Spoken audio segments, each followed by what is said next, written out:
रामकृष्ण हरी. कटेवरी हात विटेवरी उभा तोच जगाचा पोशिंदा. आणि याच पंढरीत याच भाविकांसाठी सागर डेव्हलपर्स घेऊन आले आहेत भव्य ओपन प्लॉट प्रकल्प, ते सुद्धा दर्शन रांगेच्या अगदी जवळ. इथे पाठीमागे आहे दर्शन बारी. नगरपालिका हद्दीतील नियोजित आराखड्यातील 50 फूट डीपी रोड.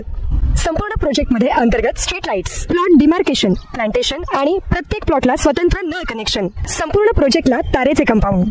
ज्येष्ठ नागरिकांना बसण्यासाठी बेंचेस. चला तर मग आत्ताच बुक करा मठासाठी किंवा आपल्या हक्काच्या घरासाठी आपल्या हक्काचा प्लॉट, तेही अगदी माफक दरात.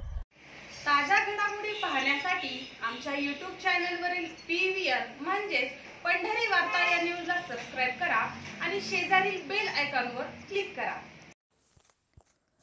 आज राज्याचे मुख्यमंत्री देवेंद्र फडणवीस यांनी राज्यपालांच्या अभिभाषणावर झालेल्या चर्चेस उत्तर देताना राज्यात सध्या ईव्हीएम विरोधात लढा उभारण्याच्या नावाखाली देशाच्या घटनात्मक संस्थांना बदनाम करण्याचा डाव रचला जातोय असं म्हणत विधानसभा निवडणुकीनंतर माळशिरस तालुक्यातील मार्करवाडी येथे बॅलेट पेपरवर पुन्हा निवडणूक घेण्याचा प्रयत्न झाला, पण प्रशासनाच्या दबावानंतर ते शक्य होऊ शकलं नाही आणि राम सातपुते सारखा सर्वसाधारण कार्यकर्ता 5 वर्ष राबतो आणि एकट्या मार्करवाडीसाठी 22 कोटी रुपयांची कामं करतो. त्याला जास्त मतदान मिळाल्यानंतर लोकांना जाऊन धमकवता तुम्ही.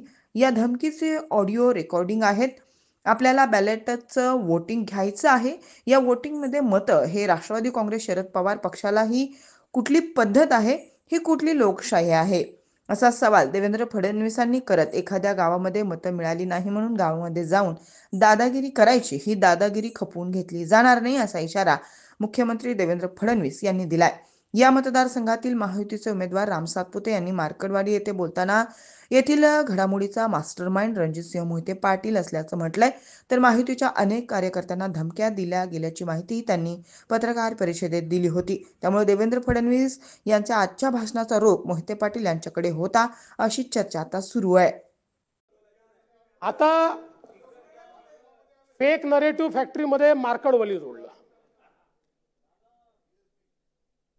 आणि काय काय त्या ठिकाणी हे चालले ते मला खरं सांगतो, मी बाकी कोणाचं मला आश्चर्य नाही वाटलं. मी तुम्हाला माननीय पवार साहेबांचं मला आश्चर्य वाटलं, फक्त पवार साहेबांचं.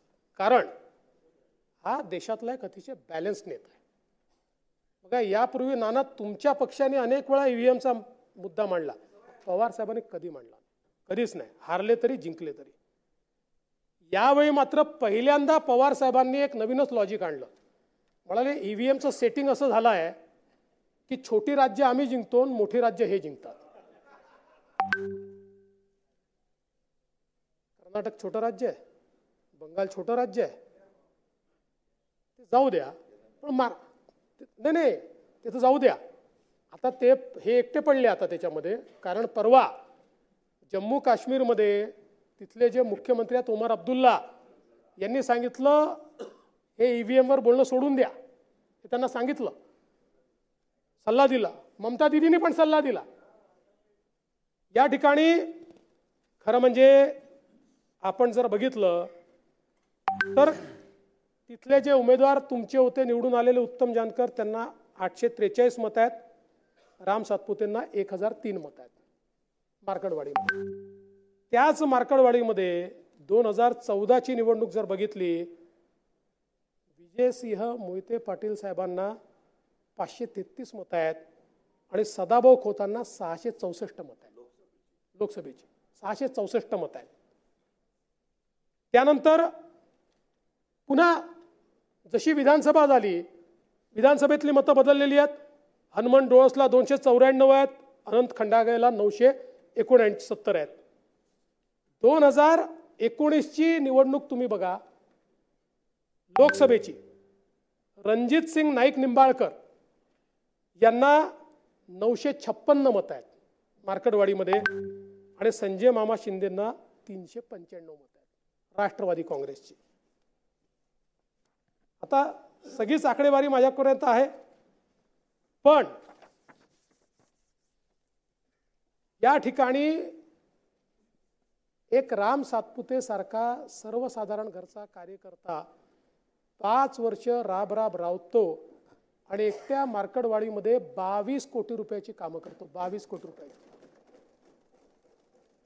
आणि त्याला जास्त मतं मिळाल्यानंतर त्या ठिकाणी लोकांना जाऊन धमकवता तुम्ही. ही धमकी होती लोकांना.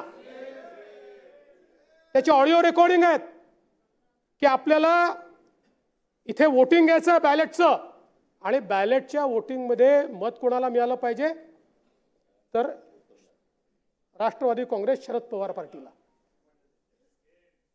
ही कोणची पद्धत आहे? ही कोणची लोकशाही आहे की लोकशाहीमध्ये अशा प्रकारे लोकांना धमकवायचं? म्हणजे एखाद्या गावामध्ये मला मतं मिळाले नाही की त्या ठिकाणी जाऊन दादागिरी करायची. दादागिरी खपवून नाही घेतली जाणार लोकशाहीमध्ये.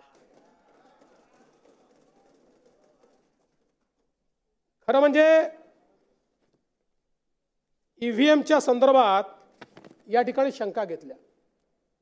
पहिल्यांदा तर हे लक्षात ठेवा, या देशामध्ये 2012 पर्यंतच ईव्हीएम होतं. 2012 नंतर ईव्हीएम नाही आहे. 2012 नंतर व्हीव्हीपॅट आहे. आणि ईव्हीएम आणि व्हीव्हीपॅट मधला महत्वाचा फरक काय आहे? व्हीव्हीपॅट म्हणजे बॅलेट पेपरवरचं मतदान आहे. आपण प्रत्येक जण मतदानाला जातो, आपण बटन दाबतो. ती बटन दाबल्यानंतर कोणाला मत मिळालेलं आहे त्याचा चिन्ह आपल्याला दिसतं. ते चिन्ह खाली जातं, हे बॅलेट बॉक्समध्ये जातं. पहिल्यांदा तर आपल्याला ते घेऊन बॅलेट बॉक्समध्ये टाकावं लागायचं. ते ऑटोमॅटिक झालं. ते बॅलेट बॉक्समध्ये जातं आणि ईव्हीएमच्या गिनतीनंतर रॅन्डमली व्हीव्हीपॅटची पण गिनती केली जाते आणि हे दोन जुळलं तरच निकाल जाहीर केला जातो. त्यामुळे आता केवळ ईव्हीएम नाही आहे, बॅलेट पेपरवरचं हे व्हीव्हीपॅट आहे. व्हीव्हीपॅटवर आपण त्या ठिकाणी निवडणूक करतोय.